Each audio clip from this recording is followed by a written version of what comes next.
Dismayado ang NCCA o ang National Commission for Culture and the Arts sa pagpayag ng Korte Suprema na ipagpatuloy ang pagtatayo ng Torre de Manila, ang condominium building na tinaguriang pambansang photo bomber sa monumento ni Rizal sa Luneta. Ayon sa NCCA, napapanahon na raw na pag-aralan ng mga batas tungkol sa pangangalaga sa mga heritage site. May report si Ivan Mayrina.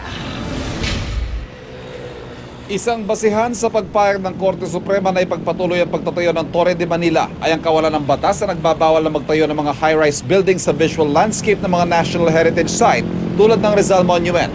Ang National Commission for Culture and the Arts, dismayado sa desisyon ng Korte at pag-aaralan hindi lang pag-apela sa desisyon, kundi pati ang mga batas sa pipigil na maulit ang mga ganitong kontrobersya.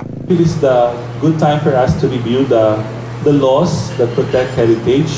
So, yun po ang imumungkahi ko sa board. Si Taguig Representative Pia Cayetano na pinamunuan noon ang investigasyon sa Senado tungkol sa binansagang pambansang photo bomber. Maghahain sa Kamara ng panukalang batas na sasaklaw sa pangangalaga sa mga National Heritage Site.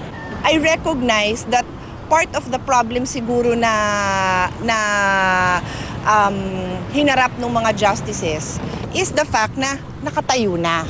And that's why for me, LGU's participation and knowledge and commitment to protect heritage sites is very important.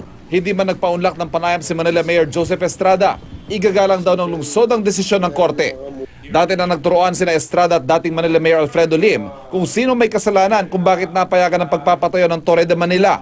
Nilinaw naman ng Korte Suprema na hindi pa pinal ang desisyon ng Korte. Mahalagang makita kung ano yung dahilan na binigay ng Korte dito sa desisyon na to. Because that will guide any other interested party, as you say, Ali, na baka meron pang gustong magsubok on maybe different reasons.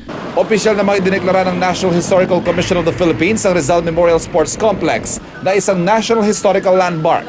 Sa resolusyon na pinirmahan noong March 27, itinalagang important cultural property. Ang stadium na itinayo noong 1934 at naging venue pa ng Beatles concert noong 1966. Ibig sabihin, hindi maaaring gibain o baguhin ng Manila LGU ng hindi ayon sa batas.